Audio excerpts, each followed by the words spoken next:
Oh, hi there. There are some movies that never stop giving. For me, one of those movies is Stanley Kubrick's 1980 masterpiece, The Shining. Every time I rewatch it, I find a new detail that just blows my mind. And I'm not alone. It seems like there is a million ways to interpret this movie, and every frame a painting handcrafted by Kubrick, full of subliminal meaning and hidden layers. And the thing that ties it all together is the final scene. In the morning after having gone mad, Jack Torrance is dead, frozen solid after getting lost in the hedge maze. The music changes to Midnight, the Stars and You by Ray Noble and his orchestra, as the camera slowly fades in to a single photo, a black and white image of the Overlook Hotel July 4th Ball, 1921, with Jack Torrance, inexplicably, in the photo. This classic ending has led to endless speculation. Ink was spilled in Kubrick's day trying to explain it, and in the modern era, forums and comment sections have been set on fire, arguing over the meaning of these final few frames. Kubrick was notoriously tight-lipped about the meaning of his movies, but he must have been feeling really good one day, because there is this bizarre over-the-phone interview with Kubrick, where he explains both 2001: A Space Odyssey and The Shining to this Japanese man who doesn't even call 2001 by its correct name, instead going with Space Travel 2001. It makes you wonder if Kubrick even knew he was being recorded. But there's remained one question that no one has the answer to, one Kubrick mystery that no one can solve. Where did cinema's most iconic photo come from? At first glance, you might think the picture was taken for the movie, but this was deemed impractical by Kubrick while filming. There were plans to arrange the photo with a bunch of extras, but the director realized it would be too difficult and it would never look quite right. Instead, the choice was made to find the perfect picture and edit Jack Nicholson's face onto it. So the search for the unedited version of this photo, without Jack Nicholson airbrushed into it, had actually been mostly found way back in the 80s, but wasn't widely known about until 2012, when a cropped version of the unedited photo was found on page 102 of the 1985 book, The Complete Airbrush and Photo Retouching Manual. And this discovery blew an extremely common fan theory out of the water, one that I even believed for a long time. The theory is that Jack Torrance is striking a Baphomet pose, referencing the famous tarot card iconography, and was supposed to mean that Jack was the devil, or that he and those at the Overlook Hotel worshipped Satan. But this photo from the Complete Airbrush and Photo Retouching Manual proves that the strange pose was just part of the original picture. Maybe this ominous pose played into why Kubrick chose the photo, but in interviews he did say he chose it because everyone in the image looked like an archetype of the era. Later in the textbook, it even identifies the artist who edited the photo, Joan Honor Smith. But where the photo itself came from and all the context surrounding it was missing. Over the years, Joan Smith was interviewed about her work on the photo. They found the photo in the Warner Bros. Photo archives, I believe. The photograph was originally taken in 1923. They had, however, tried beforehand to shoot the photograph themselves, but Stanley wasn't happy with it. It didn't have the right look, so when he found the photograph, he was very pleased with it, because the people in the photograph looked more like they belonged in that 1920s period. There are some issues with her recollection of events. Based on shooting schedules for The Shining, there was never a serious attempt to photograph the ending picture for real. But for our current search, the bigger issue was the Warner Bros. Photo archive, because no such department ever existed within the company. In Justin Bozung's 2015 book, Stanley Kubrick's The Shining, Studies in the Horror Film, he interviewed Joan Smith, and on the record, she reiterates that the original photo was in the Warner Bros. Photo archive. But later, Bozung would post the raw audio of this interview with Joan Smith, and you could hear her speculating that the photo might be in the BBC Holton Library. But for the next decade, no progress was really made. Every once in a while people would ask around online, but no one had the resources or connections to put in a serious effort. Enter Alistair Spark, a retired professor of American Studies at the University of Winchester, under the username Al89Nut, in July of 2024 posted to various subreddits asking where this iconic photo came from. Among one of the comments in the Stanley Kubrick subreddit was a suggestion that would blow the whole case wide open, even if they didn't know it at the time. On July 17th, 2024, Reddit user Cucumberty suggested using facial recognition software to track down anyone in the photo.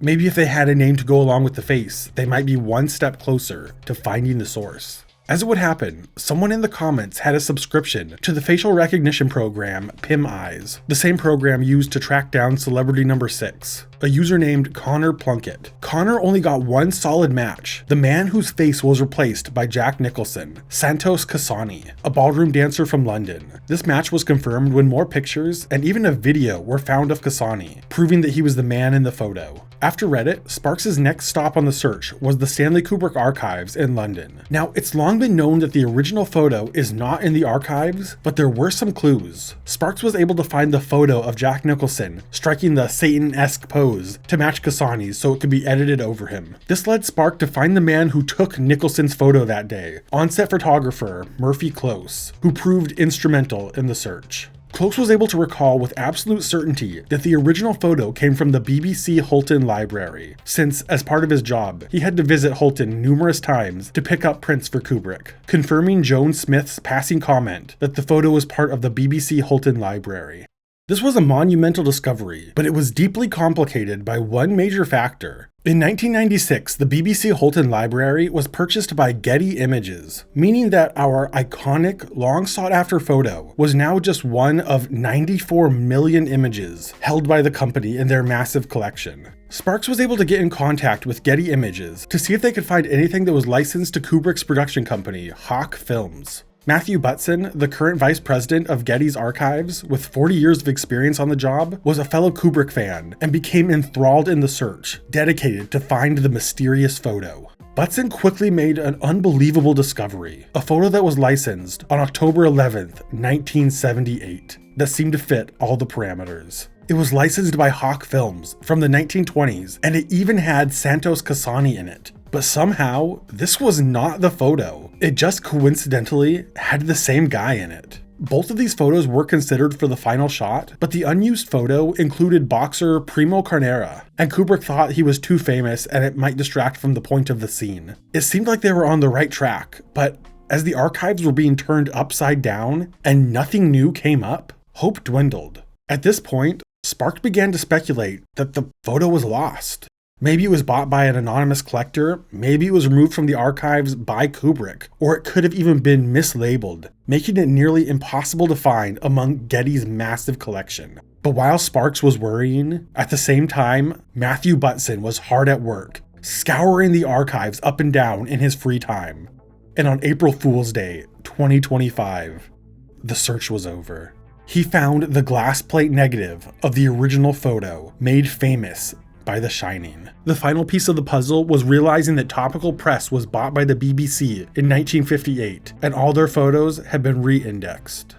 The mystery was over. The photo used in The Shining was taken at Kensington's Royal Palace Hotel for the St. Valentine's Day Ball in 1921, taking place in the Empress Rooms. It was one of 3 taken that day by the Topical Press. This photo was then licensed to Hawk Films on October 10th, 1978, the day before the previous unused photo was licensed. Kasani's name was not present on the record of the photo, instead referring to him by his birth name, Joseph Goldman.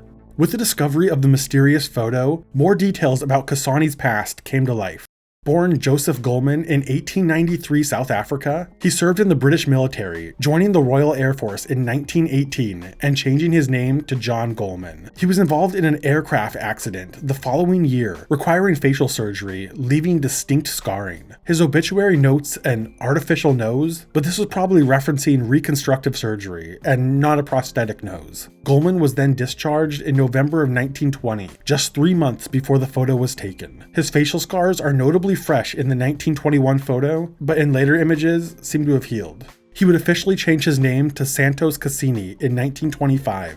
So for this entire video, I've had to actively stop myself from calling him Cassini. I know his name's Cassani, but I think I'm getting it confused with the found piece of lost media, Quantum Quest, a Cassini space odyssey that I covered a few years back. Anyways, when listening back to this video, I realized I call him Cassini here, but I'm gonna leave it in. The earliest record of the press using this name comes from June 1921, a few months after the now iconic photo was taken. And sure enough, Getty Archives listed him as Goldman, not Cassani. Had we known his birth name, the search would have been over much sooner.